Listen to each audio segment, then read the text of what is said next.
Hi everyone, Caroline Marsh here, PSP Zambia Limited, checking in another great day. I know it's cold, I know it doesn't look very, sunny and shiny and fabulous, but it's still a good day anyway because I'm alive today and doing life and doing the things that I love to do.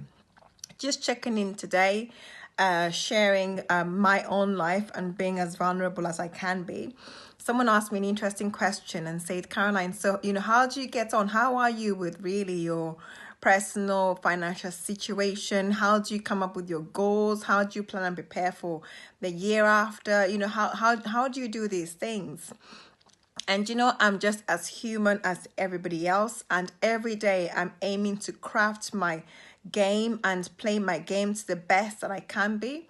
And therefore, I have to constantly put myself through the school of educating myself and learning more about money, about investments.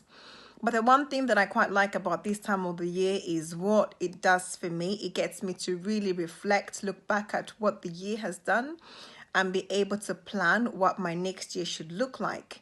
So it's evaluation time where I allow myself to go through and see what has the year been like, what has happened, what have I bought, what needs to be sold, what should I start to do, what should I stop doing.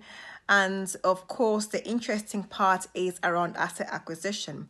I always like to think and to plan that every year must be a better year than the years before. Therefore, I must acquire assets that will generate me X amount of income, whether that be now within property in the UK or Africa or wherever. It is almost irrelevant. The key goal is I must be clear about my asset acquisition strategy and then come up with a plan of how I will do that. Now, if you're in the UK, obviously there's talk of Brexit. It means two things to me. It means opportunity knocking at my door. I know the news is very negative out there talking about Brexit, what's going to happen to UK markets. But actually, I also see the property prices at the same time are dropping in many different places. So get yourself ready. Look at investments and find the best place where you get a good return for your investments. So in everything that is, actually not with everything else going around, what's important is for you to really focus on where do I see myself, short term and long term, and then coming up with a plan of how you will get there. After you've put your plan, in place, the next thing is for you to apply it.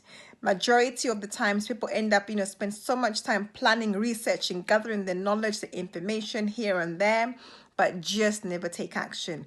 But I know for you, things are different and you too can take action. So that's a bit snippet, a short snippet about my world and what's going on. And of course, I'll share with you some more in terms of how deep we go within the area of planning exactly what are we looking for and how to make things work for us. So stay tuned and God bless you.